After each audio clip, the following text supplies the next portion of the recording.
Howdy ho ho, my good humans. How the hell are they doing? It is unnecessary rambling. I'm Brandon Sylvie, joined by the homie Loon in the building today to do our November rankings. And yeah, Loon, we already talked about Dragon Age in depth, so I'm assuming we can kind of quickly jump over that one. But I am curious, and I guess we'll just go ahead and get the video started. Hope y'all are all doing well out there. Thank you for tuning in. Um, Dragon Age. I finished it when we did our review. Yep. You had about 40 hours into it. Where are you at now with Dragon Age? How are you feeling now? Because you have finished it now, right? Yep. And let me be clear. I think you were at like an 8.5 whenever we did our review. And I was around like an 8.1, 8.2, which what the fuck does that even mean? But how are you feeling about it now? How many hours? Numbers. How many hours are you, first off? I'll quickly grab that while I formulate my opinion. Um, so I was very, for me, early on in the game, even though I think I said that was like a good chunk, technically hours wise, because I was taking my absolute time, Yeah. uncovering every tiny little bit of lore detail, every single quest, every single quest, and every single chest. And so it took me 3 days and 14 hours to So finish. 72 plus 14. So yeah, okay, you're over 80 hours into the game. Yeah, it took me a while. It took me a while.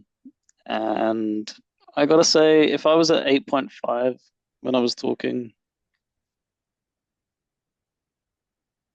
8.8, 8.9 maybe, Oh, like wonderful. the the crappy dialogue does need to be addressed. Of Like it's not course. all from top to bottom bad. It's just it's kind of like a wavelength thing. And the weird thing is it's consistently like that. Like you have a ton of bad dialogue, and then it goes into some of like the best writing they've ever done for some of the quests, Right. and then it veers. And it's very the thing that was jarring the most about it is the fact that you're doing this in someone's like quest line. It's not like one quest line is from top to bottom perfectly written. All of them seem to have like patches of like, why the hell did you write that the way you wrote it? Like it's Yeah. very, very weird. You can tell there's like some elite writers on staff and definitely some not so elite writers on the staff. You can feel the disconnected nature where somebody is writing clearly somebody is writing fucking like Luke Canis. I loved his side stuff. You know, all of those side quests I loved. The main story was excellent towards the end. Like you can tell that there's some real writing chops on display for some of that stuff, but then there's a lot of just Jesus Christ, is this the Disney Channel? Like, what are we do? This so just buttery, fucking soft, man. So soft.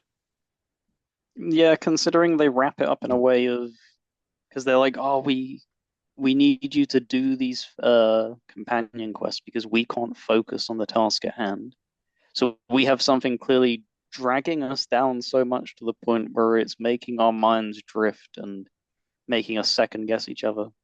And for me, personally, I think Emmerich probably had that as like a valid excuse. Lucanus had that as a valid excuse. Maybe Harding. Everything else, like it kind of, for me, it felt like just suck it up, man. It's the end of the world. Like, can you do this? Like, Right. shit. Can you do this crap later? Like, Nev's like, I gotta go be Batman, and fucking yeah. Balara's like, I gotta go. Well, Balara kind of had there was some the shit there with her brother that was kind of impactful to some degree. But it's like, yeah, I do agree where it's like most of y'all ain't got shit going on that's that fucking important. Mm. We got some end of the world stakes at stake here, so let's focus on the task at hand. But no, that's what I like. Yeah, because like Lucanus has something that inside of him that is that will affect. If you can't get that under control, that could lead to people dying. And then Yeah. Emmerich is, dude, he's having like an existential crisis about his mortality as a necromancer. Like, talk about like the worst fear to have. Yeah. in your own profession. Like that's crazy. And yeah, everything else about the game, I think, is like a solid. Like it's the why it's pushing up higher to the eights. It's eights, eight. Like for the combat and stuff like that, and the way they laid out each of the maps, they weren't big. They Yes, weren't man. overwhelmingly huge. The fast travel system was instant. You had constant shortcuts. So you weren't having to run all the way around Docktown to get to the thing because you just kick down a ladder when you've gone there once already, so that when you go back there, it's just instantly going up. Um, a gripe I'm gonna have with it that you're not gonna have with it because you probably don't care. The lore. The lore is well written enough. The problem I have with it is that what was it, 80, 90 hours in, finished it, did everything I possibly could, and I didn't get every lore piece. That to me is criminal. Like I think there's certain things where it's like you can't get it because you chose to do something else. And that Ah, really irks me because they did this the same thing in Dragon Age Origins, where the lore codex thing would be dragged forward between characters because it was like a background save. So you'd create your characters, and then when you open the codex in your pools menu, you would have all that previous information from your last playthrough, and then you just fill out like the elf background would have like a codex entry in the origin intro bit and stuff like that. And I that really took it out for me because I was trying to 100% the game, and that really, as I was getting further and further to that final hurdle, like you can feel when the game is beginning to end, and I'm looking at the compendium thing, and I'm like, dude, I'm at 80 like 5%. What the hell happened? Like I've done as much as I can, it felt. So that was like a big kick in the teeth, it felt. what are you thinking now? After all is said and done, after you finish the game, where on this tier maker would you place Dragon Age the Veilguard? Because you said at 8.9 or so. Like that's getting close to an A. Yeah, but going an A for me. Nice. I think I hate to be cliche because people have been saying it is a return to form Oh, no in doubt. in so many ways. But what people need to take with a pinch of salt is that of course it's not going to be flawless. Of course there's going to be teething issues. You go from one creative. If they try to make a crack at Metal Gear now Right, without without Kojima. Kojima, it could be so close to perfect at imitating him, but it will not have that essence of Kojima. There's Yeah. just little things that he sprinkles in there that make it what it was. So Right. I think with what they had, the development woes, I think Well, this is that, yeah. crazy what the end product was. Because you think of like Andromeda and how rough that came out. This didn't have any performance issues at launch. Not a Like single fucking one. it ran flawlessly for me. There wasn't none of that crappy the BioWare faces. I don't know like how much people mire in their nostalgia because I have there's an N7 is what it's called club on Xbox where they constantly post like BioWare things. Dude, even the legendary edition, the faces look awful on Yeah. characters. Like I love the games, they're some of my favorite, but by God, like Anderson, he looks like a fish. He Right. just it's emotionless, and there's something that they've improved on and making them look human instead of melted action figures. Like, Totally. Well, yeah, dude, you're but talking about the big old bug eyes. You're talking about like, I mean, BioWare games have always had issues. And like for this one to come out so clean, so polished, to run so well, for the combat to be so good, that's something I don't even know if we talked about in this video yet. It's the best BioWare combat ever. Like by such a large margin in my uh Andromeda. I love Andromeda's combat a lot, but it's a totally different style of game. yeah, Um, and here's the thing, dude. I'm gonna place it in the B category. Um, for me, just to reiterate, what Skill Up said in that review about it feeling like the HR room was in, they had a gun to the writer's head for some of that shit. Like you gotta, this make sure that like it does feel soft. It does feel like it has some corporate slop writing in it. But I want to reiterate once again, for anybody who saw all those clips running around on Twitter, because you have to understand that people are going to clip out the most ludicrous shit to either further their agenda or to make money. These platforms, people are getting paid for your outrage. And you can totally, if you don't want to play Dragon Age of Veilguard, don't fucking play it. If you don't want to play any game, don't fucking play it. I'm not trying to sell you on shit, but I'm trying to sell you on understanding what is fucking happening in this social media craze of, oh yeah, if we get you pissed, we're making money off of you being angry. And so if you're constantly buying in to that grift cycle of being fed hate, being fed vitriol, and being fed such little nuanced discussion about actual games, dude, you're making these people fucking rich, and they're being rich off of your misery. It's crazy. But with all of that said, yes, there is some slop ass writing in this game. No doubt about it. And that shit that you're seeing on Twitter, that is in the game. That shit fucking sucks. But anybody, and hopefully this video will go out to a bunch of people who actually watch our content, know us as humans. Anybody who knows me knows I'm not the most woke motherfucker on the planet. It's just I all of the comedy that I prefer is vile as can be. I don't, I'm not an overly woke human being.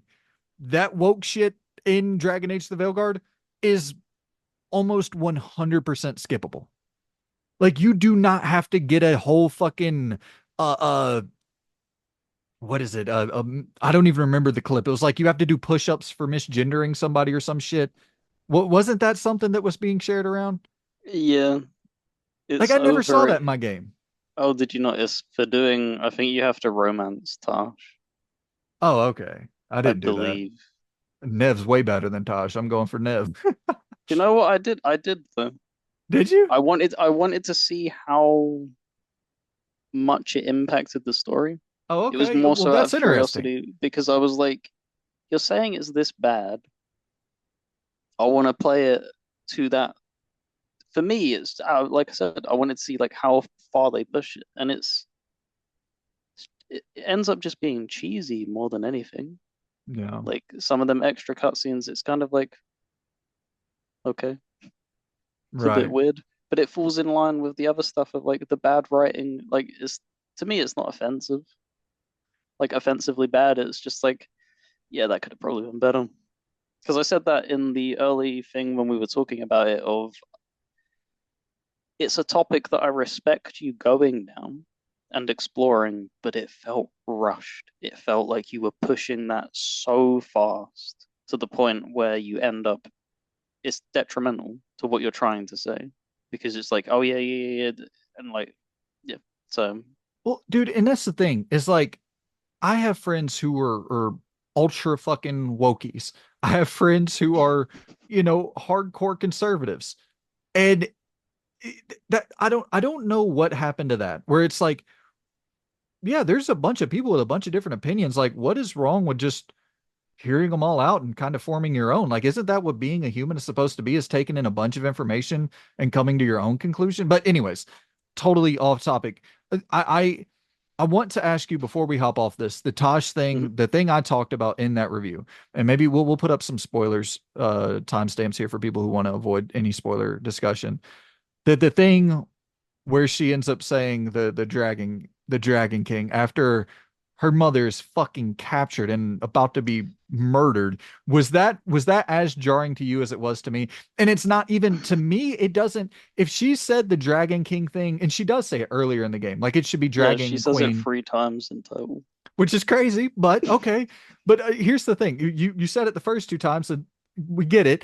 But to say it when your mother is being captured and about to be murdered, or I don't know, was she already murdered when she said it?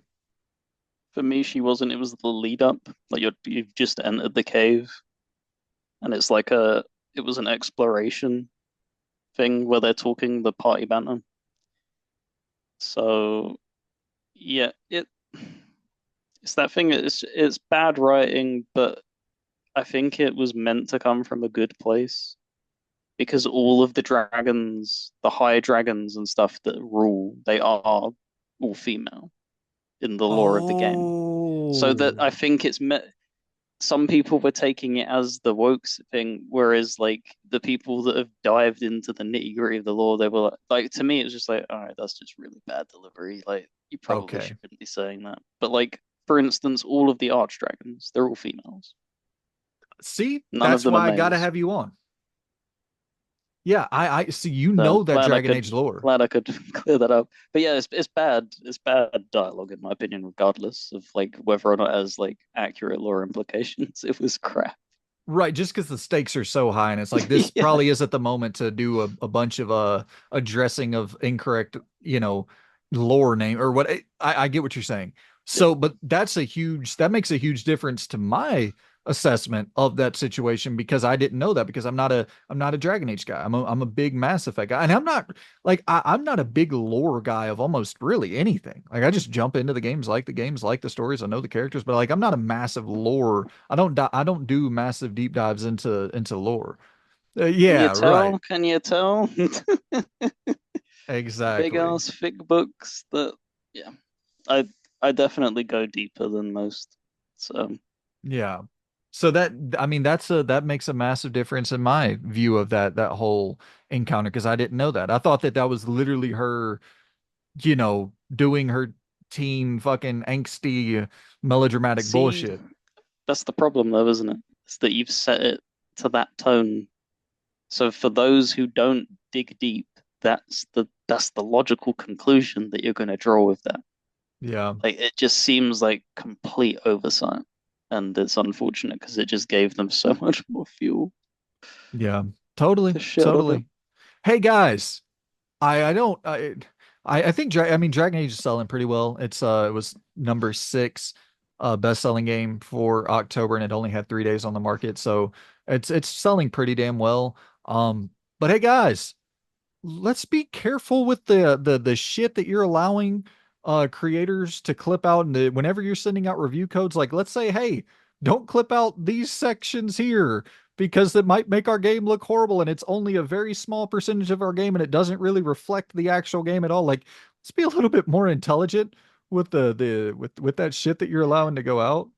Yeah, it must be very hard Oh yeah. trying to monitor that though, because then they could, if somebody gets like an email of that, because I think the what was floating around before the Game Awards came out. Sorry to go off on a like side tangent here, but I think Keeley tried to forbid anybody from using Game Awards in like the title of their videos and stuff. I don't know if you saw that.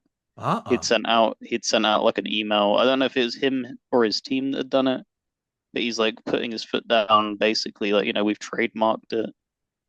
We don't really want people to, and that's Bitch. what I mean. And that's kind of the thing of like, look, uh dude, you already have enough people putting targets on your back. You should just probably shut the hell up because that's not doing you any favors.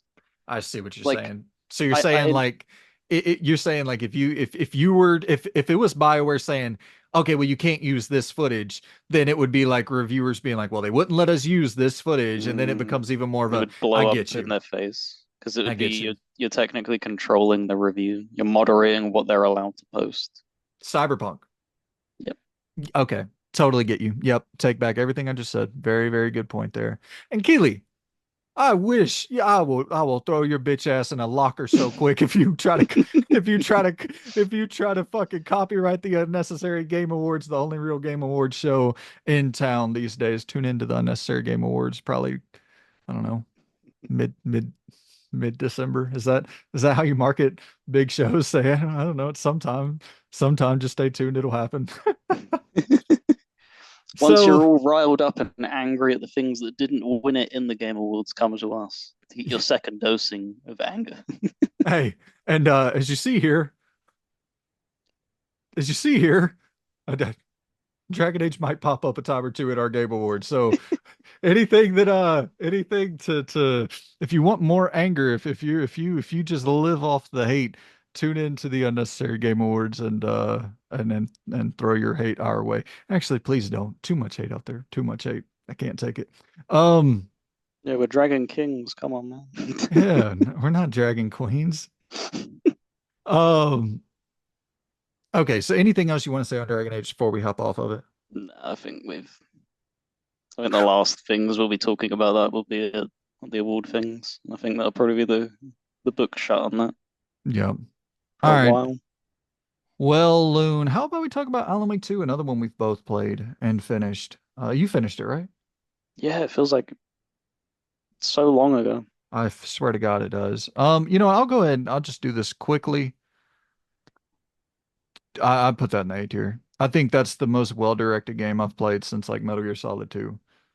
I I I can't believe how I mean that is such it's not a great game in a lot of instances. Like it's a weird thing to say that when yeah, it's the most well-directed game I've ever played. It's also not great. It's weird. Alan Wake 2 is not like some masterpiece of a moment-to-moment gameplay perspective. Um it's a fine video game, but it's an incredible experience. How do you Hmm. feel about it? This is probably going to sound like heresy. I think, other than the most known moment, the song, that section, that kicked ass. For me, I think the Alan half of the story got in the way. Yeah. I There much preferred if they would have just gone with Saga. I totally. don't know how if you felt about that, and then have him appear at the end. I think that would have been so much better. Playing as him, it had its moments, but you leading off with Saga and doing all this stuff, and then you kind of just rip me back like that, and then it's just like, yeah, do all this weird shit. It was very jarring. It had its rewarding moments, and like the Dude.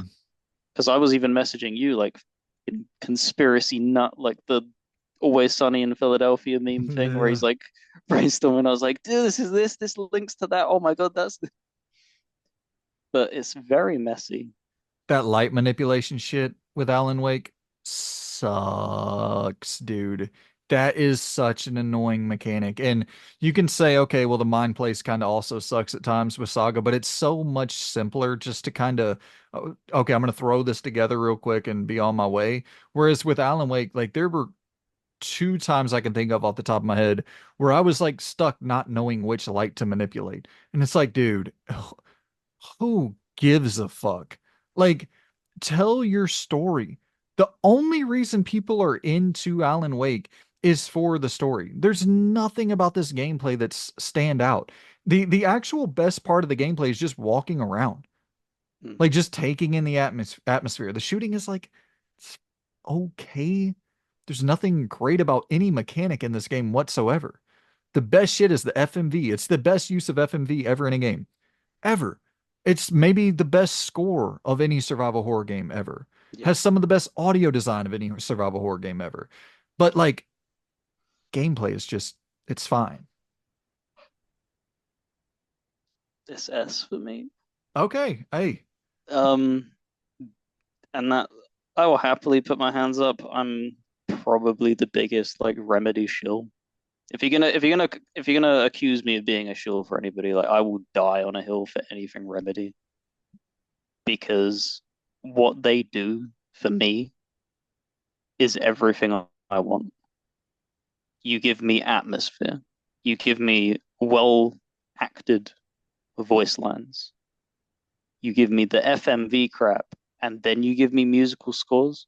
And ever since Control, holy crap, has it been rewarding to experience that? Like they outdid themselves. The Ashtray Maze, I would always trumpet like that. The Herald of Darkness score and scene going through that section was so damn good for me. So Other than it probably is a little bit generous putting it S there, but it also, for me, argues like I couldn't put the game down, which is a testament as to how much I enjoy something. I'm I a finished bouncing around kind of person. I'm doing 5 playthroughs at once. I'm 100% excited. I put every single thing down to get through this game. So that has to be in the S for me. I finished this in like 4 days. It's like a fucking 18-hour game. Like I could It's not put it down, fucking dude. chunky. It's so chunky. I couldn't put this thing down. It was like it is just a I mean, it's the weird thing where sure it's shooting is fine. Like it's fine to you do that perfect dodge and then you pop out and you got the exposed area that you're supposed to shoot, like their weak point. Like that stuff's fine. But really what gets you through is like, dude, the hotel level where you're recreating these scenes and it's this Mm, satanic cult and like it gave me like Max Payne 1, the Trail of Blood vibes.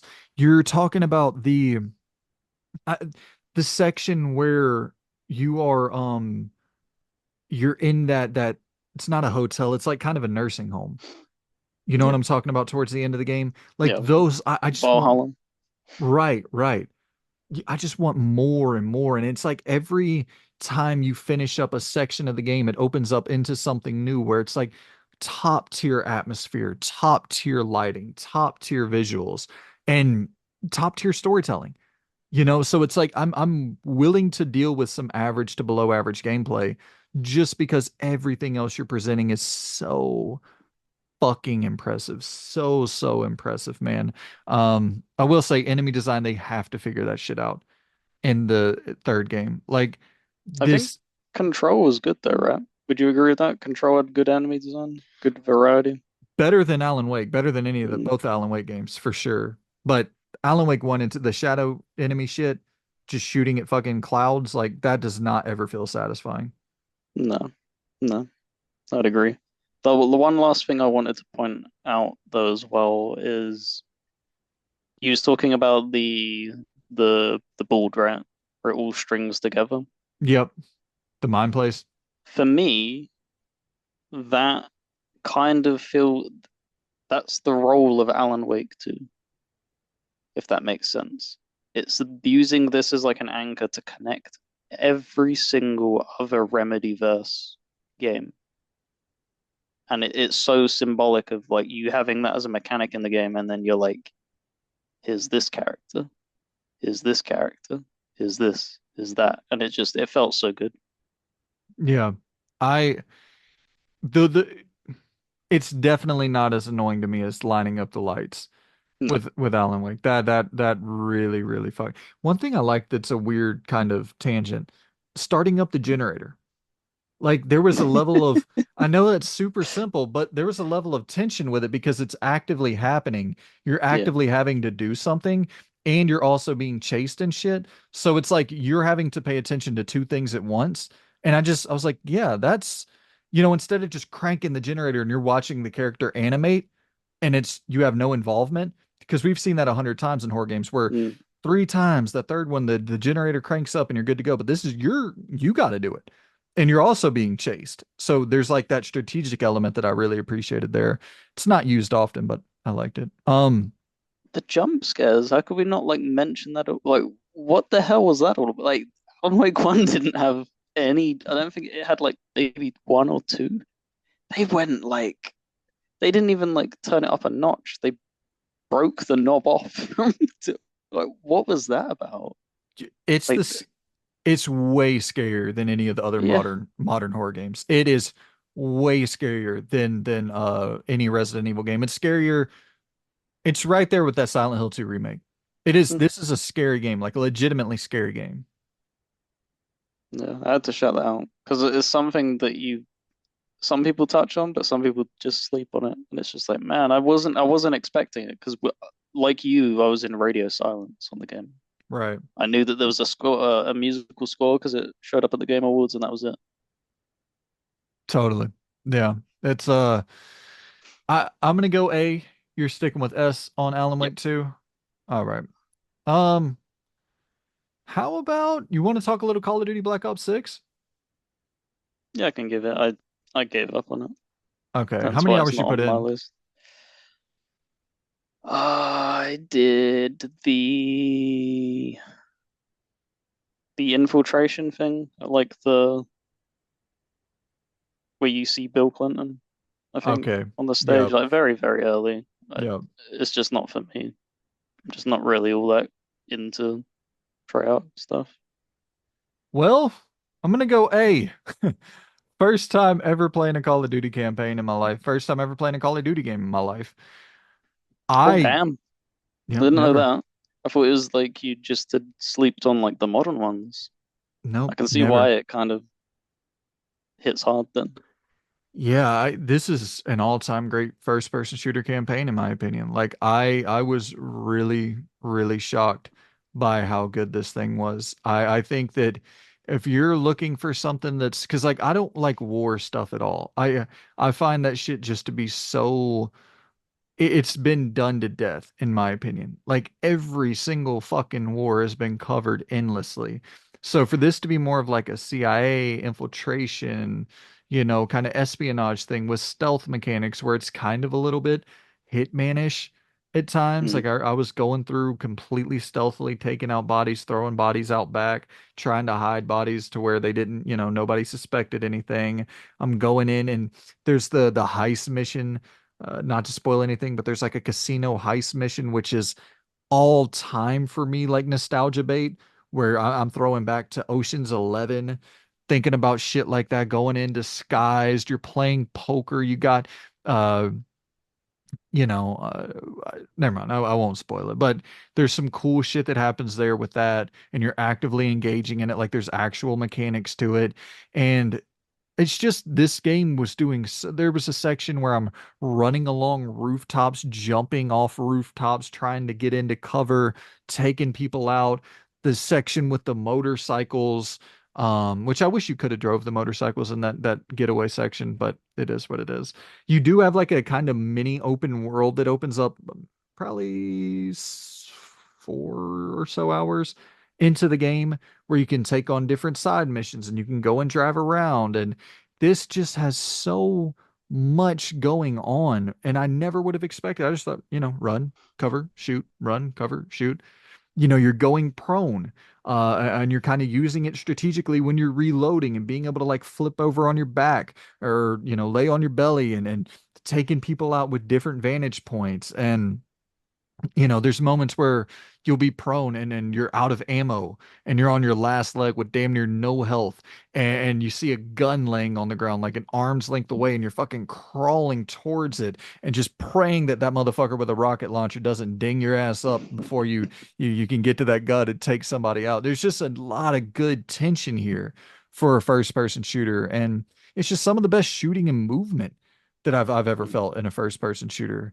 Um, yeah, I Yeah, okay. for me, the reason why it didn't hit as hard as well, because it seems to like really resonated with you, is that they kind of went down this extreme cinematic route in Modern Warfare 2019.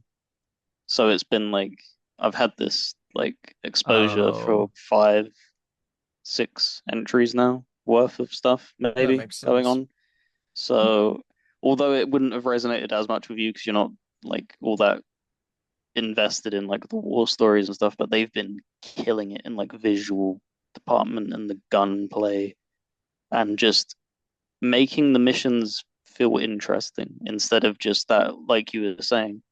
You think back to Call of Duty being known, like, Call of Duty 3 on like the PS2 and stuff, where it's very simplistic. You're just going around, you're shooting, there's not really much thought to it, and then you maybe guard an objective or you're planting a bomb.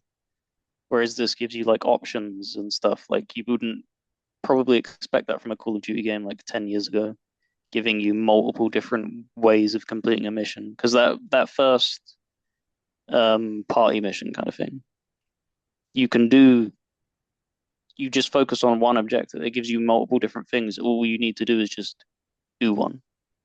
The others don't let you do it, and then you just continue on with the mission. Mm, So it's yeah, it's very well crafted. yeah. Yeah, it's and just the variety too. Like going from okay, you're in heading off to Iraq and now you're at Bill Clinton's fucking campaign party and oh shit, now I'm in Kentucky at some CIA fucking headquarters. And then you're going in there and it kind of becomes a horror game at that point.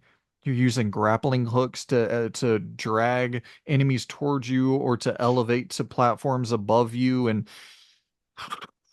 this shit is really really good. Like, not gonna go into the narrative, but I was stunned by where it went narratively. Like, this is one of my favorite stories of the year, no doubt about it. Some of my favorite gameplay of the year, no doubt about it. This is a game of the year contender for me. This is really, really strong. A really strong video game. Oh yeah.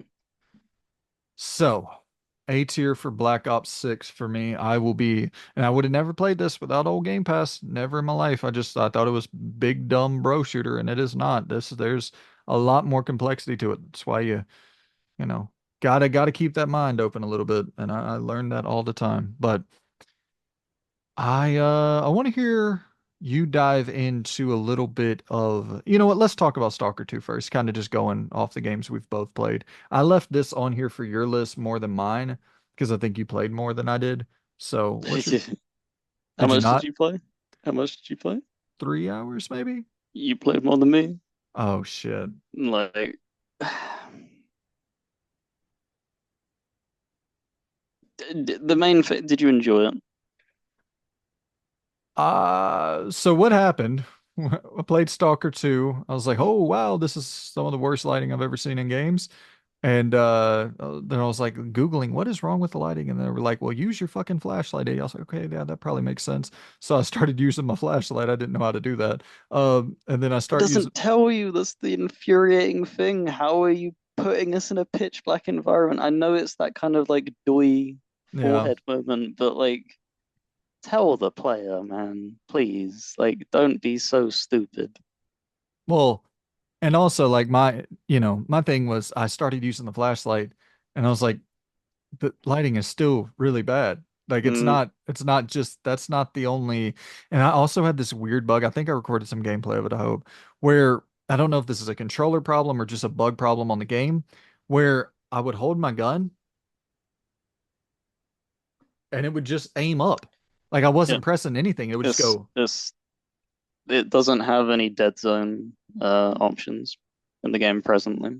So everybody is experiencing that. really? Every single person is experiencing that if you're playing on controller. And What it's the like fuck? this is the thing, and do you know the more hilarious part about it is them HD collections they put out earlier in the year didn't suffer from these problems because it had them options. How the fuck have you overlooked that?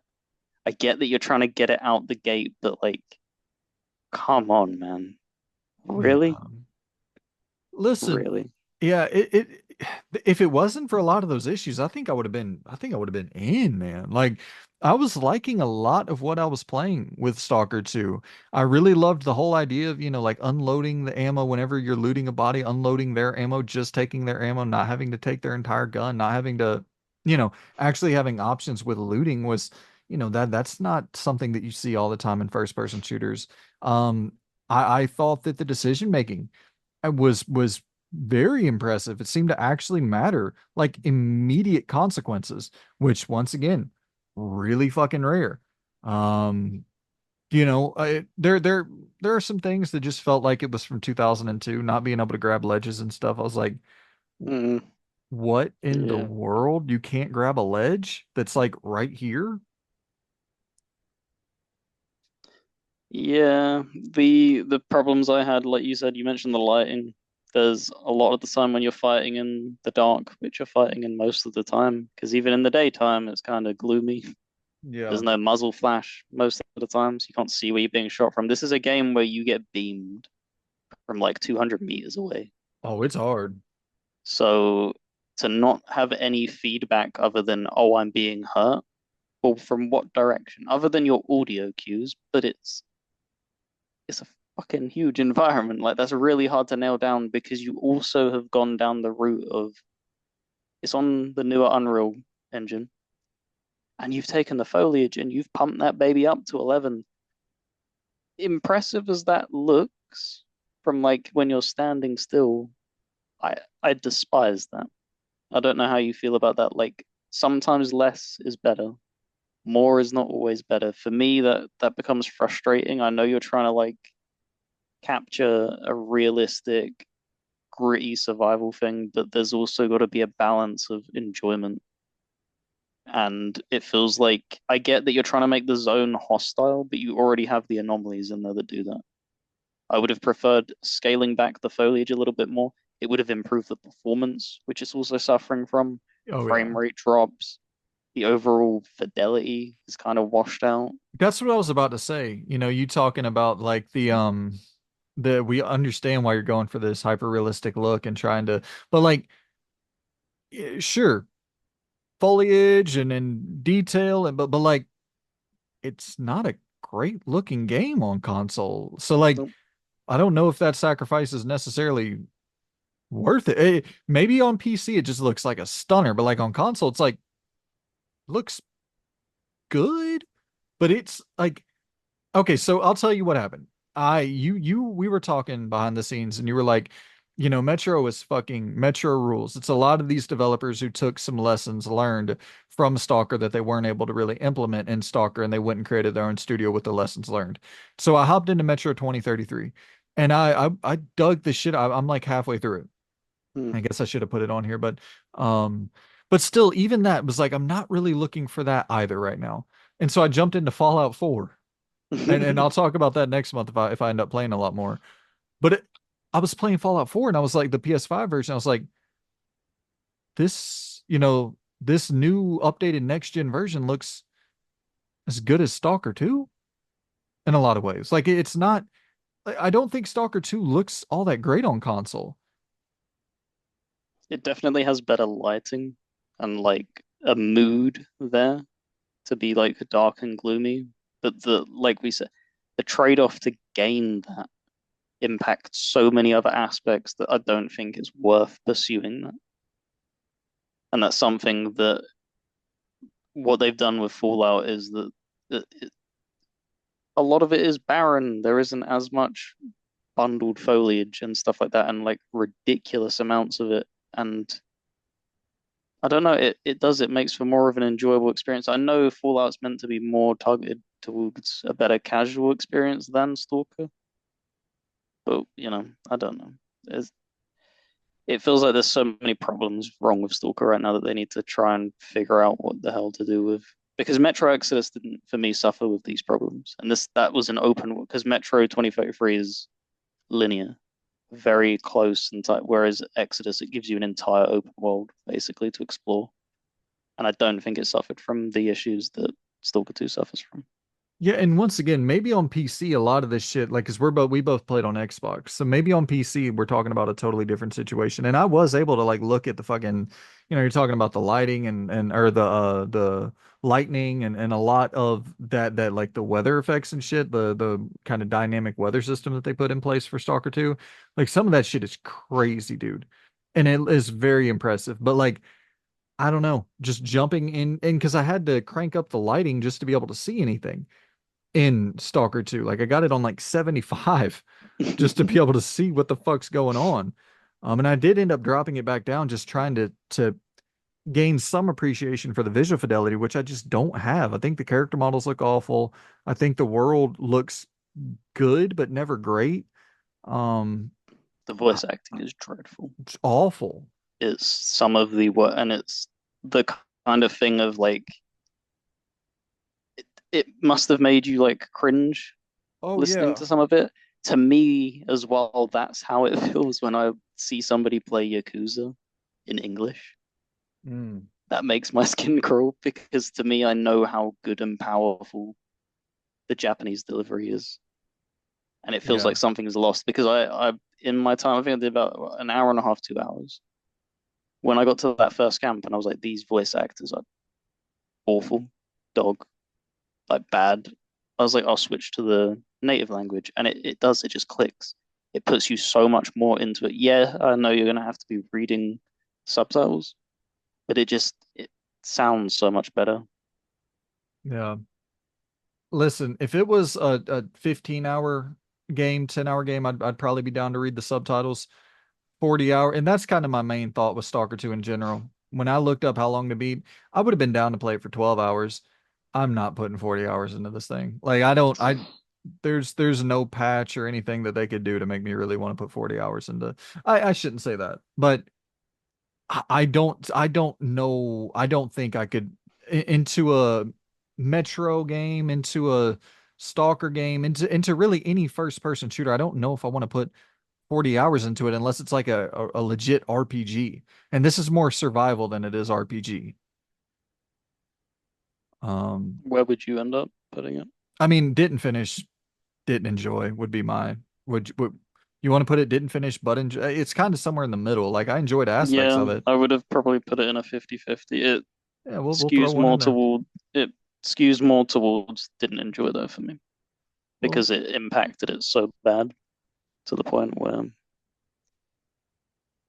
we can just add a new one and let's see. We'll just make this a new color. How about we go with gray? That's kind of a good color for didn't finish. And and 50-50. Yeah, we'll throw in 50-50. 50, Bentley, all right. That's not it. 50-50. Stalker 2, that's where you go. And we'll throw DF ahead of it. Not Digital Foundry, because I wonder what I actually haven't watched Digital Foundry's reporting on Stalker 2. I wonder what they have to say. Because I'm sure they're running it at like max settings with the I $75,000 think PC. to my knowledge as well, it's not particularly well optimized on PC either. Like they're Oh struggling wow. on that. So Well, yeah, I it's something where like I put it in 50-50 because if the way I explained it to a friend who was looking forward to it and has decided to wait as well is it falls into the Atomic Heart thing for me, where I played the opening hour. This needs fixing for me to actually dedicate time to. I'm not going to sit here putting 40 hours into something that's just broken in so many aspects. I will wait 2 months, wait for like two, three big sets of patches. I will come back, and that's my like last straw of like you either show me what you've done and if you've listened to feedback, and if these issues persist, it just means you're not listening. So I have no interest. you make such a good point in the Atomic Heart comparison. I think I got like fucking post-traumatic stress disorder after finishing Atomic Heart, where it's like, I don't want to experience that again. I don't want to slog my way through a game that's going to break on me and have to wait for patches. And I'm at the point now where if I'm not enjoying something in the first like opening hours, I'm out. Like, do something to catch me immediately to make me want to stay through Stalker 2. Even performance issues aside, all of that aside, I don't really want to revisit that game, if I'm just being totally Yeah, honest. that's fair. Um, all right, how about we go on to I really want to hear your thoughts on Death Stranding too, or Death Stranding, that came to Xbox recently. You willing to dive into that a little bit? Yeah, absolutely. So it's a title that I dipped into on the PS4 when it came out, and I don't know. I have a reluctance to like finish things. Like I find it so hard to beat something on PlayStation. I've said this time and time again. I just don't enjoy the controller. So it's like I was enjoying what it was doing, but I'm not going to sit there for went and looked up 40 hours or whatever. Like, yeah, I'm not doing that. Like I'll suffer through like stuff that I know I cannot miss. And for me, that was like Bloodborne and stuff like that, and the Uncharted games. Thankfully, somehow they've managed to rip it away from Sony, gain the IP back themselves, somehow get it published by a different publisher, and now it's on Xbox. And it just it kind of makes sense now because he was doing so many like trips to Kojima, Phil Spencer, and everyone was like, well, "What are you doing?" And it's just the cloud gaming thing that they've like figured out. Nah, Phil was in there whispering that ear, let me have my little baby in a bowl, my boy, hook me up, you know. Um, it's so nice to see because this is what I'm hoping as well. Before I touch on the actual game, I'm hoping that this is what happens moving forward. If like keep your full 100% first party titles locked to your systems. I don't want to see God of War on Xbox. I don't want to see The Last of Us on Xbox. These kind of in the middle things, like, yeah, Sony published it, but they don't own Kojima and stuff like that. Yeah. I would like to have that eventually migrate to other consoles. And it's a two-way system. Dude, Dead Rising 3 should be on PlayStation. That's criminal that it's not. And stuff like that. Quantum Break should be on PlayStation. So I'm hoping this next generation we start to see more on migration. That's what I'm hoping for. But the game itself, how far did you make it in? Out of curiosity, when you played it? Probably about 15 hours, something like that. I suffered through a lot of it, man. Suffered through a lot of it. So I think I'm just a little bit shy behind you on that at the moment. I think I'm maybe crossed like the 10-hour mark. I'm loving it. Oh, I am loving it. Like when I was explaining it to a friend, because they were talking about like, the perception is it's just a walking sim. Aspects, yeah, that's the core, the backbone. But to me, how I explained it was like it's the serenity of taking a hike. I'm listening to some of the best soundtracks to be put into a game while doing that. And I'm on this weird ass Kojima fucking roller coaster. And I don't know where he's taking me, right? Most of the time it's me falling down a fucking river being swept away because Norman Reedus has lost his footing. But I'm here for it, man. It's so weird. I said this before, I can't remember what video it was. You have me delivering pizza and I have to keep it up, right? Just like giving me these like strict things, and I'm like, okay, I'll do that, buddy. Yep, anything you want, sir. I'll yeah. do it. And it's just there's nothing like it. Kind of like with the Kunitsugami kind of thing. There's just Yeah. nothing like it, and I just love every moment of it. As tedious as some of the things are, I can objectively look at what I'm doing. I'm just here for it. It's funny hearing people, though, you often hear someone who really likes Death Stranding, they'll say, people say it's a walking simulator, but, and then they go on to describe a walking simulator. Yep.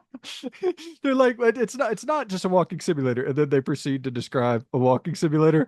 But to be fair, I agree. Like the soundtrack is fucking awesome. The environments are awesome. The Kojima, it it is just a walking simulator. Like from what I played, unless it just totally evolves into something else, it is just a walking simulator. But some walking simulators are fucking great, and that's the reality of it. Like this just seems to be a really, really high quality, like the highest production value a walking simulator has ever had in It's the history. best. It's the best. Because if I was pressed, it is you would have to have that as it's like I said, it's the You core have backbone. to, There's yeah. other elements to it which separate it from a Firewatch and stuff. Right. There's so many more gameplay elements. There's so much more moving parts behind it. Like something that I'm sure plenty of people give praise to, but it seems to at the same time get overlooked. The amount of community stuff that's going on. Right. I log back in and there's a fucking highway that's been built since I've gone. And I'm just sitting there like, holy crap. Hold on a second. I need to urinate to make my mushrooms so I can gain some life. Just that kind of weird, like, why is that? Why has he trained my mind to work that way? Like, I've come in, I should be playing the game, and it's just like, no, I got to make sure I got to urinate. I got to make sure I got my blood grenades. I got to like all of this weird crap. But I'm just, yeah, I'm just here Well, for it. I think you can just make a case in general, like it's Kojima's touch. Like There Yep. were a lot of other third-person shooters with stories before Metal Gear Solid 1 came out, but they just didn't have the Kojima touch. The Siphon Filter didn't have the fucking Kojima touch. Like, it is what it is. It's just the reality. Metal Gear Solid and Siphon Filter are pretty damn similar. But one has the Kojima touch, the other does not. Like, it's just he can enter into a genre that is like I would assume both of our one of our least favorite genres in gaming, the walking simulator, and just be like, yeah, I'm gonna be here and I'm gonna do shit that makes you stick with a 40-hour walking simulator. Like, that is such a testament to someone's creative capability. Yep. His strengths.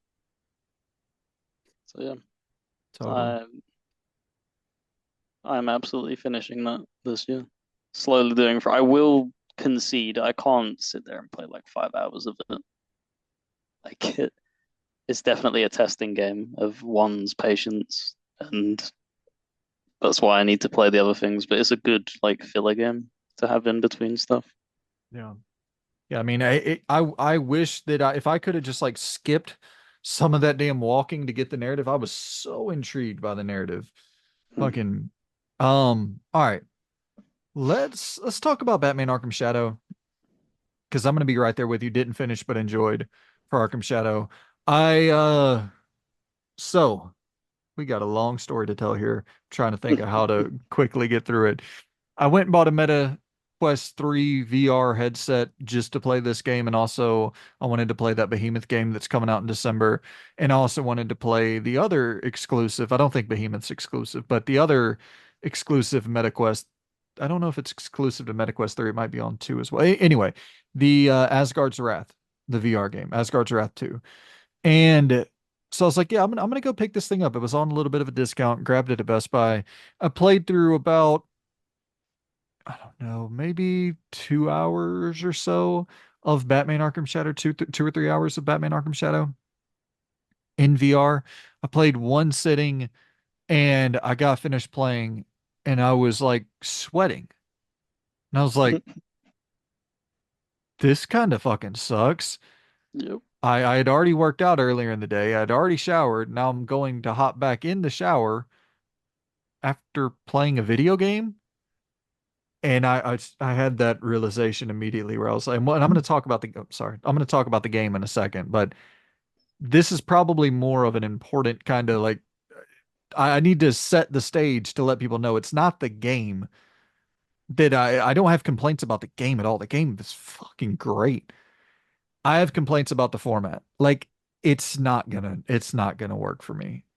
Um, I don't want to play like, is it an activity or is it a video game? Because for me, a video game is I've done every activity that I need to do for the day. I've Yep. been active in all the areas of my life I need to be active in. Now I want to deactivate. Like, video game is a come down, and this is not a come down. Like, I I don't want to shower after playing a video game. Maybe Arkham Shadow is just more um involved, physically more involved than most VR games, but like, that's the style of game I want to play in VR. Yep. You Is a don't want game to be like Arkham. playing the toned down like cookie cutter crap. If you're going to be Yeah. buying a VR, you want it to be pushed to its limit, like a Half-Life Alex, like a Batman, and stuff like that.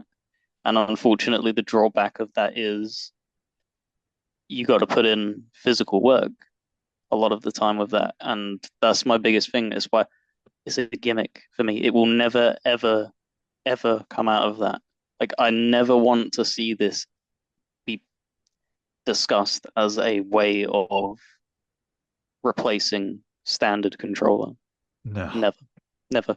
That no, it is not a even gimmick, and close. it needs to stay as that. I respect it existing, and I respect those that enjoy playing in that format. But there is no way in how I'm playing like a Dragon Age Veilguard in that fucking thing. There's no way I'm playing a Stalker.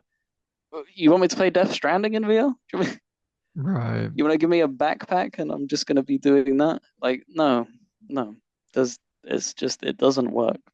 It just Well, doesn't work. and it was the weird thing too, where I finished playing my 2, 3 hour session or whatever, and I'm like, Okay, so I guess the solution to not sweat is to play it for 30 minutes. I don't like playing games for 30 minutes. Mm, Whenever I want to play a game, it's like, okay, I'm setting aside my 2, 3 hours at night to play the game. And that's the thing as well. It's like, you know, I, it is what I can go on and on, but it's like I'm winding down at the end of the night. And now I got like, not that taking a fucking shower is the end of the world to take 2 showers in a day or 3 showers in a day, but like, it, it's, it is just adding another fucking thing to do, where I I wake up in the morning, take a shower before I go to work, or if I have time to get in a workout before I go to work, I work out and then take a shower.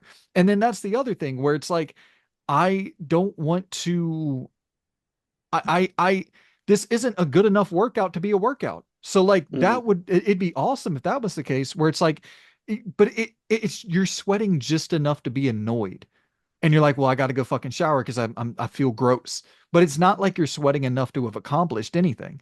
I'm not Yeah. for this game in specific, I should say. Like you're not really burning a ton of calories. So when I go out and I work out an hour every single day, and like I don't I don't want to have. And if I could replace that hour workout with a VR session, great. But I can't, like, because this isn't as good of a workout. It's not enough of a workout. So it's not enough of a workout to be considered that. It's not comfortable enough to be just a chill video game experience. So it's like, where the fuck does this lie? And for me, it's like nowhere. So it's back at Best Buy. There Um, you go. There's the gut punch. Yeah, yeah, it's what stopped me from buying them. I never bothered trying it. I could see it. I had that experience with the Wii and stuff like that, where it's like anything to do with motion controls, I just don't care. I really don't care. I don't care about the PlayStation Move controller. I don't care about Connect. The 360 was fucking pushing down people's necks. It's just not. I don't want to be jumping around like a dipshit and playing games. I want to be sitting down, relaxing, unwinding, and just absorbing. And the there's most amount of thing I want to be doing is that. yeah. I think people are trying to wind down when they play a game. A lot of people, Yeah. not. I'm not looking for this. There's three things. There's the console market, the mobile market, and the handheld market, which mobile and handheld you can. That's it. That's where VR or it's going to be more, I think, like augmented reality that takes off more than virtual reality.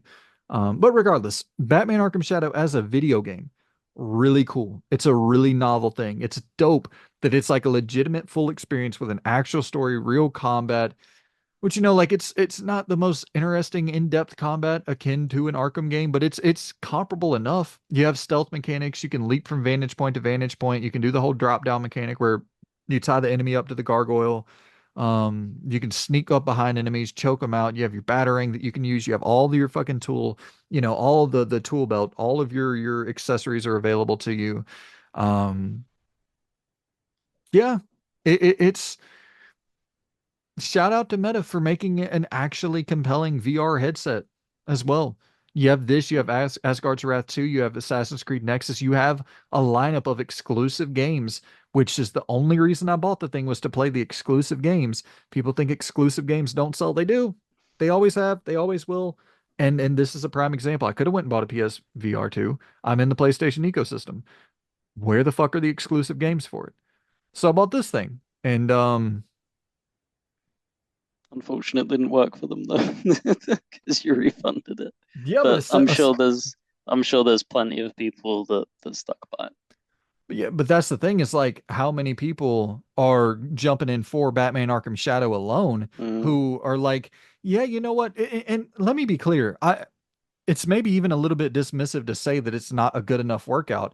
It probably is a good enough work. Like if you're, here's what I will say without a doubt. If you are somebody who is looking to begin working out, and you love video games, this is probably the coolest fucking thing you could combine together. You will get a actual, like a real video game experience with something like Batman Arkham Shadow. And you'll probably burn in a 3 hour session, you'll probably burn 150, 200 calories. something like that. That's fun. I mean, you burnt off you know, you burnt off a side item at a restaurant. You know what I mean? You burnt off some bread. You burnt off an appetizer. Like that's fucking dope. Um, Or a main here in the UK where we eat normal food. yeah, it's Little eh, jab. Haha. no, I mean, it's true. We eat like fucking maniacs. I definitely eat like a fucking maniac. But yeah, I could, end of the day, end of the day, it's a really good game. I just, and I shouldn't, didn't finish, but don't enjoy the fucking hardware is really the Yeah. didn't finish, enjoyed the game, don't enjoy the hardware. But I'm gonna say didn't finish, but enjoyed. Loon, I'm curious. I mean, obviously, you know the thing I'm probably the most curious about on this list for you is Exoprimal. If you want to dive into that. Yeah, kind of a out of nowhere game. We were looking through because we had begun playing Call of Duty multiplayer, and I don't have it in me to keep that up for a long period of time. Them days are long past. I don't have that like competitive drive as much as I used to. So I wanted something a little bit more.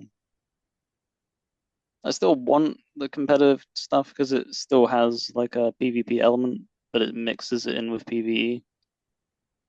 What I wasn't expecting, however, is the story. Why on earth does this game have a 7 out of 10 story for a Wow. fucking live service game? And in some ways, it's 8 out of 10. Don't get me wrong, it dips in some aspects. Some of it's kind of like, okay. But they didn't have to do that. They could have just turned around and gone, yeah, you're fighting dinosaurs. It's fun. Play it. What's wrong with it? Why do you need like an explanation? It's got like time travel. It's got like multi universe like stuff going on, clones, some evil AI guy. So many layers to this story. And what's crazy is that you have like a crew that you're a part of. So they send you out in these exosuits to fight these dinosaurs because you're gathering data to basically overthrow this AI. The people in your crew are actually really well written, and you actually end up caring about them. It hurt when one of them something bad happens to them. It was like, why do I care about these characters? Exoprimal, for fuck's sake. Damn. And it had like some gut wrenching moments, and it has some really hard hitting points in the story as well, where it like opens up. Because how it works is you spawn into the match, you will have your like selected roles, and you're just going from each point doing an objective. And sometimes at an objective there's a little cog. And that's it. You just hold X, that's your story piece. It doesn't give it to you in the match to distract you. It will let you watch that story piece back at the main menu. So you just focus. You're focusing on the game. The gameplay is extremely well crafted. And you're just racing to the end, which at all that time you're playing against PvE, and then it teleports you when you get to the end of your like 5 objectives into a free objective thing with other players that you're facing. And every now and then it rips you all in together so that you're one combined team and you fight like a raid boss. And it's unfortunately had like support cut for it. They're not adding any more stuff, but it had Yeah. Mega Man and had Monster Hunter. You're fighting a Rathalos like boss. You're fighting the massive yellow Mega Man thing enemy, the mini devils. It's so bonkers. It's like the crazy camp writing that you expect from Capcom, and it somehow works. It's them on like firing on all cylinders, and it's just fun. Like No way. I played a ton of The Division as like a live service MMO thing that had raids. Doesn't come close to that. Like Exoprimal's raids are so much more fun, in my opinion. Wow. Destiny, it doesn't come close to it. Like the story as well. Like you're telling me that Destiny tries to do this story piece, it shits on Destiny. absolutely eats it alive. Like it's something where unfortunately you're probably gonna have to have at least one other person with you because it's that fun moment of like, did we actually just hear him say that? Yeah. Like you're like nudging each other like, fucking crap, this is why is this so good, man? Why is it so feel good? And yeah, it's we're having an absolute blast. Is it a And game you can finish? Is there any like yeah, definitive end? no, Oh, there's an okay. ending. You're so it sets you up with these objectives, right? And then you have a progress bar back in the main menu that then gives you like the big cinematic. So you have the little gears that you pick up in the game, and then what that'll do is it'll give you like an audio log with like a static image. When you do like 5 matches, it will then give you a full-fledged animated cutscene of all the characters and stuff will happen, and then it will have you've progressed. So your next matches will have new dinosaurs that will end up changing things and stuff like that. It's an ever-evolving story. So How many that's what hours are you Baffle into does. it? Oh, I'd have to quickly look that up. Well, I mean, so are you is it like a 50-hour game? Is it like a 20 I hour like don't know how long because I'm working through 100%ing it, hmm. Wait, so you've but already with beat it. no, Oh, we're okay. 73% with the achievements, 20 hours in. Oh, So it's wow. maybe a 25 hour, 26 hour. It's kind of dependent though if you're winning matches because that fills that bar up quicker. So if you're getting absolutely shit on, Yeah. it may add on like another 10 hours. But I'm assuming didn't finish but enjoyed, obviously. yeah. Yeah. I mean, I'm gonna be 100% honest with you right now. I just put it in A. Okay, fuck yeah, I will. I mean, Just you're put it right in A. Like there. I will be. That's gonna be done by the end of within the next 2 weeks. That'll be finished up, and that is an A. There's no way that drops any lower. It could even claw into S. Like that's how crazy like this story is. Like it's always beautiful when you expect nothing Yeah, and get something actually close to greatness. It's not even like you're getting something good. It's like, what on earth? Like, this is right, such a throwaway game. Why did you put so much time into this? right, right. What were you thinking? No one's touching this, Capcom. Like, You ain't lying there, man. Jesus. That's Exoprimal and Kunitsugami, kind of crazily, both mm, Game Pass games. Capcom's smart about what to throw into Game Pass, though. It's like, yeah, I don't know if these are going to necessarily sell all that well. We'll take a bag if you got a bag to throw at us. the thing that shocked us the most is that you'd expect it to have no players by now. There's still players in there? It is we're playing at 3 in the morning my time, and Damn. we're still getting lobbies. There have been maybe out of all the matches that we've played, we've had 2 matches where it's not filled anybody. And the beauty of it is it just fills it with bots. So it waits like a minute and it's like, okay, we're not going to waste your time. Get in the match, go kill dinosaurs, guys. And the bots are actually good. This is the crazy thing. Like, it's not a hindrance. They're probably better than some of the players that play the game. That is crazy.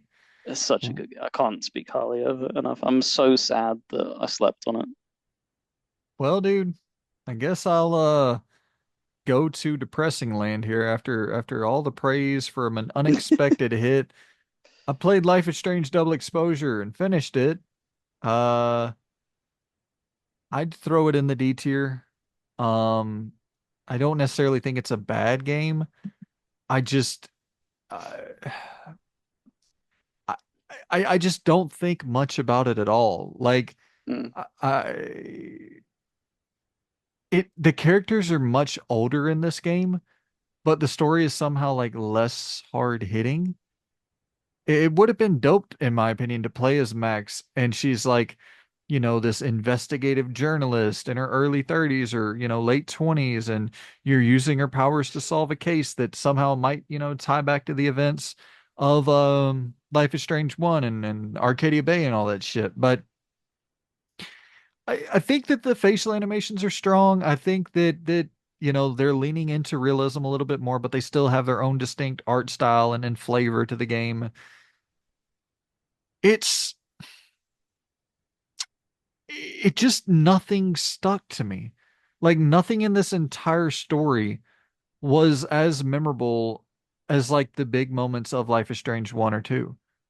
Really nothing at all. It felt like the story didn't swing for like it's a solid swing in terms of going for yeah, like I don't think the performances are bad at all. Mm, I just don't think the narrative goes anywhere that was like shocking to me. I don't think it goes anywhere that was like all that interesting.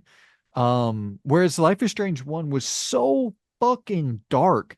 That was the thing that just really stood out to me. And Double Exposure's like, I don't know, it's just it's like a kind of teen and that's the thing is like even though it's not that they're not teens anymore, it more so leans into teen drama now than it did when they were teenagers. mm. So yeah, I don't know, man. I honestly don't have a ton to say about it. It's cool that you have like this large college campus that you're able to go and explore and it's kind of like a cozy Christmas game. It's all set in the winter, so you have the snow and the Christmas trees and the uh yeah.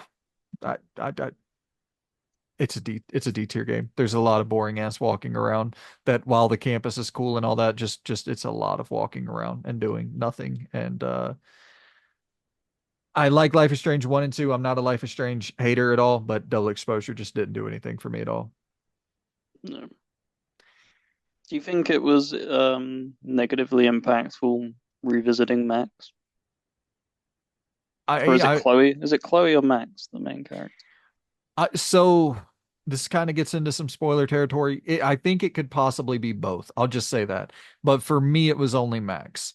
Mm, Um, yeah, I think that you definitely do run a risk of returning to these characters and because I love the whole idea of swapping to new characters and seeing kind of new origin stories for each one. And it seems like not to spoil anything, but I think they're going to be returning to these characters a lot more. And I don't personally dig that, but hey, tis what it is. I don't hate the game. Like if they put out a new one, I'll be willing to check it out. I don't hate the game enough to where I'm not interested in seeing more potentially in the future, but this one didn't land for me at all. that's fair enough. Do you want to dive into I'll quickly rattle off mine too. They're not really all that much to talk about, to be honest. Slime 3K is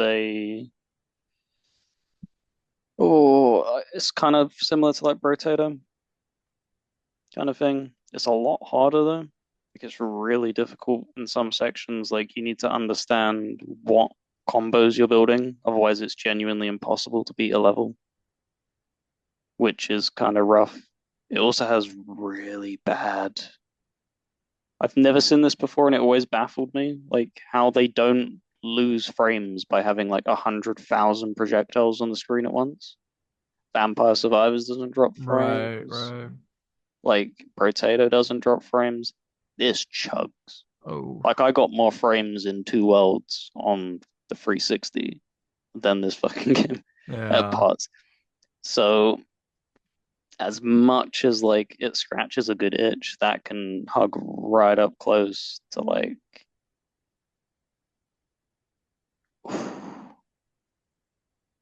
that's got to be a Stalker. Okay. I can't say that I overall and like I'm loving it. I was loving the beginning, and then from like the 10th level onwards, it began to slowly skew towards resentment Yeah. at many of the mechanics. And then Gungrave. You didn't finish this, did you, when you I played it? didn't no, I didn't finish it, but I did play like a good bit. I just such a weird game. Such an unbelievably weird game. It is. It is PS2 leaking from its ears I enjoyed and that part so much. probably to its detriment, like leaned way too heavily into that, Yeah. which is why a lot of people didn't check it out to the point where it's leaked out of its ears onto the floor and it's slipping on it. Like, Yeah. but I just stuck with there was just charm there of Story just, was cool, dude. yeah, just baffling. Like, why am I doing this? Okay, yep, sure. Yeah. Just crazy cyberpunk shenanigans, Kind of weird. mobbish. yeah, weird character designs and shit. Samurai guy, Yeah. like a princess woman, like it's just crazy. And I won't lie, I didn't understand half the shit that they were trying to do. The ending, you think the opening is baffling? Like, spoiler alert, because you end up fighting like some alien. You go to like you go through a portal and you're in like an alien planet and you're Hell fighting yeah. some fucking like AI. It's just I just yeah, I can't say that I liked it, but I didn't hate it. Like I don't understand. Like I finished it, You thinking seed? so it feels so wrong to have it like touching Dragon Age in any way. Like having, but I think it is because I stuck with it. I Okay. kept coming back, and there was just something that what I do wish is that it wasn't so stiff. It felt like it was trying to do like a Devil May Cry combat in the similar vein to like how Wanted Dead was trying to capture that thing, but both of them they're just a little bit too stiff because you're trying to put way too much emphasis on the guns instead of the melee combat. This is why Devil May Cry succeeds and excels because it puts the melee combat first and then his, Ebony and Ivory, they're secondary pieces. Whereas a lot of Gungrave felt like it was a shooter and a lot of Wanted Dead felt like it was a shooter. So it'd be interesting to see what they do next. Oh, But dude. Yeah. Definitely down. I'll play anything that they make. Yeah. Just the weirdness alone. Slitterhead, speaking of weirdness, didn't finish, but I did enjoy what I played of it. I didn't finish 50-50 is probably more accurate for Slitterhead. Um, there's the game's bad, very bad, real bad. But there's such a kind of like we were talking about with Grave Gore, there's just such a weird vibe, such a unique vibe. Story is interesting. It's very like graphic immediately, not just from the gore angle, but a lot of nudity on display immediately, a lot of yeah, not necessarily drug usage, but like just constantly chain smoking cigarettes and like it's like okay, I don't know. This is just kind of edgy for the sake of being edgy. Like there's nothing really narratively driving any of this, but 90s grunge. Here we go, baby. yeah, and I kind of just I dug the shock value of just okay, just just straight up debauchery for debauchery's sake. Like I'm always down for some debaucherous behavior, and Slitterhead provides a lot of it. Combat is bad, real bad. It's pretty kind of Souls-ish in a sense where you are you're timing your parries, you're doing a lot of your dodge rolling and shit like that, and you're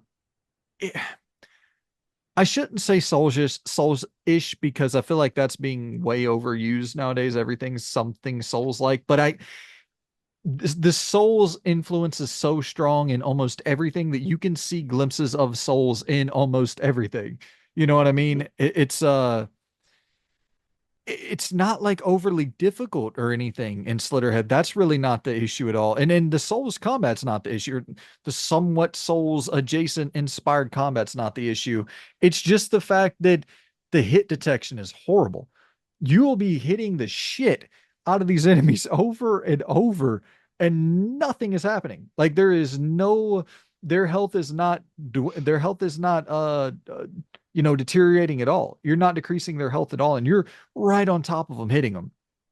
Um, but it is cool where you have like these different characters who possess different powers. The lady that the first lady, she's pretty much like Wolverine. She has these blood claws that pop out of her hand, and then the whole possession mechanic, which is really cool, where it's kind of like Geist in the GameCube game where you can go and possess a bunch of pretty much in Slitterhead, it's nothing but humans that you can possess.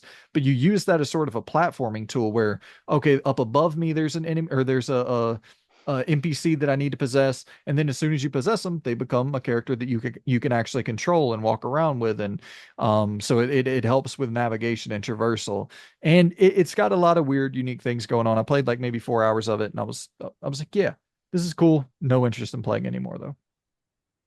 uh, So Yeah, we'll throw it in the didn't finish 50-50 camp. I have two more games to rattle off. I'll quickly enjoy. I'll quickly put these in the didn't finish but enjoyed camp. Well, for the first one, for Monster Hunter or Monster Jam Showdown, this is a monster truck game. We've been recording for like fucking 4 hours. I think both of our brains are starting to explode a little bit. Cut us We some slack. We're trying. Yeah, just a heads up, we recorded a long ass video right before this that we'll post probably a little bit after this one goes live. Our most underrated games of 2024. But Monster Jam, Showdown, monster truck game, pretty much a racer, pretty cool where you have like it's sort of a twin stick racer in a sense, which I enjoyed a lot with inertial drift. It Mm. kind of it has that mechanic somewhat in Monster Hunter where or Monster Jam where you are pretty much like drifting with one analog stick and then actually controlling the car with the other. And so yeah, it's got, you have your event style scenarios where you're going off and just trying to do tricks and ramming over other cars and stuff. And then you have your actual races and yeah, there's just some cool. Probably played like 5 hours of it. Cool, fun game to play with a podcast on. Test drive Unlimited Solar Crown. Didn't finish, didn't enjoy. This shit sucks. Um, it You can't even pause the game. What the fuck were they thinking, man? Like, have you played the other games in the series? I played the Was this PS2 ones. I haven't played them in years and years and years. the 360, Unlimited and Unlimited 2, especially Unlimited 2?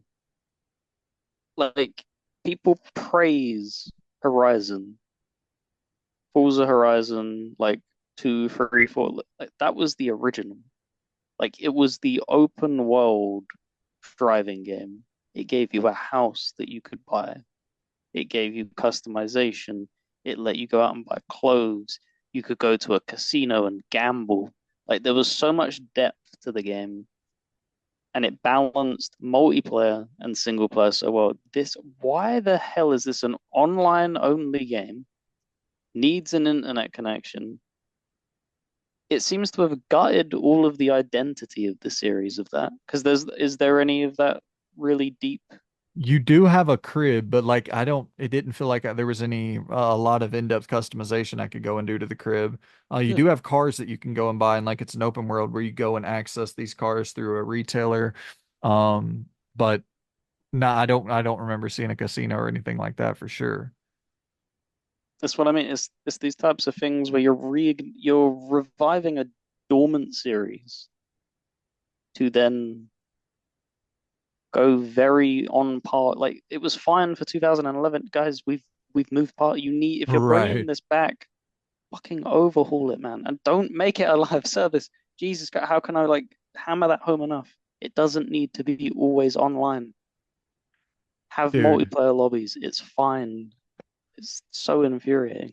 Well, and just quickly wrap up off this. That is the thing that's infuriating the most to me, where it's like, yo, I'm just racing a single player race. Yeah. Like, let me pause the fucking game to answer my phone for work, which I have to do. Like, I have to answer my phone for work constantly. And if I can't pause a game, I can't play the game.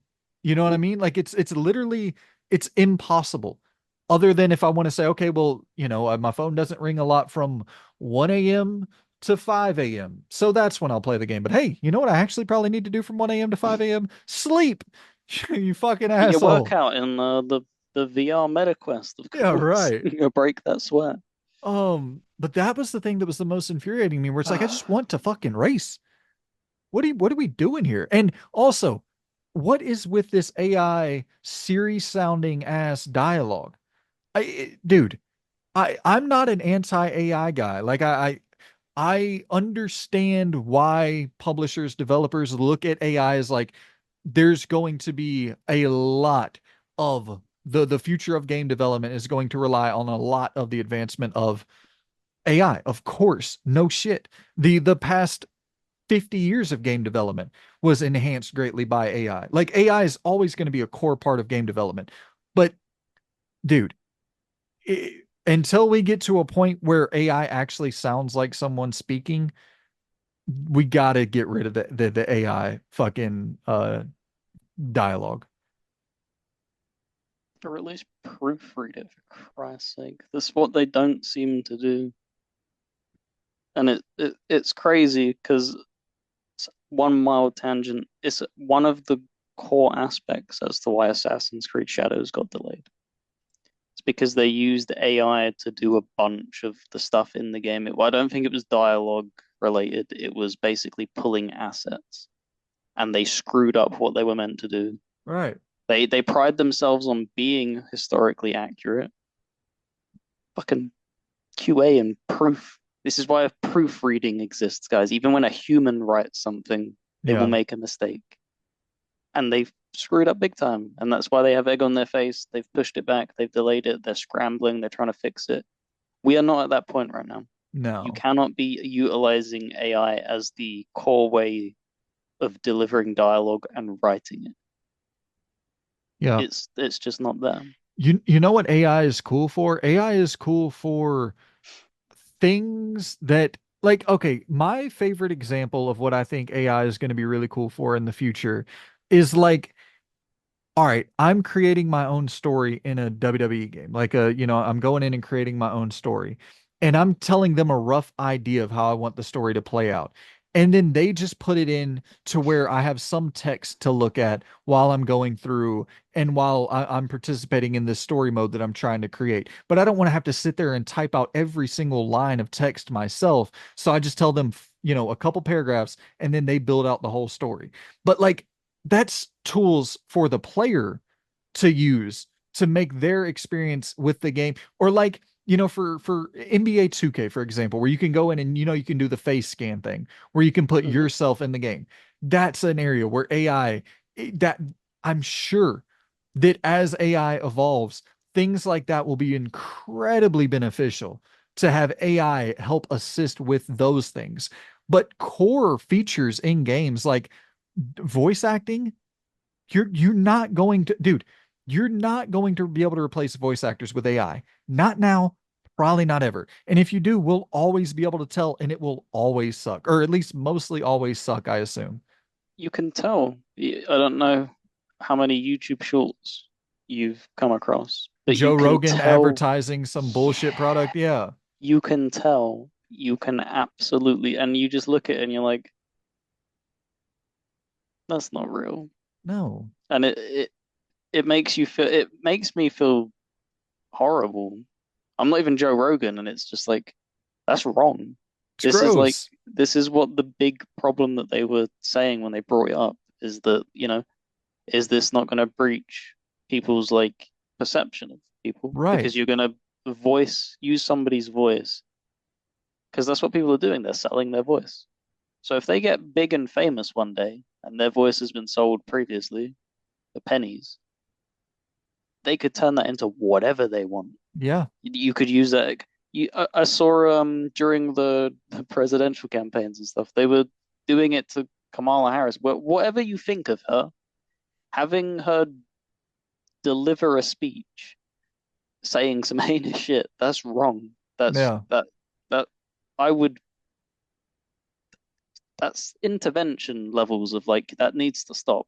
Yeah. Something needs to be put in place because that's dangerous.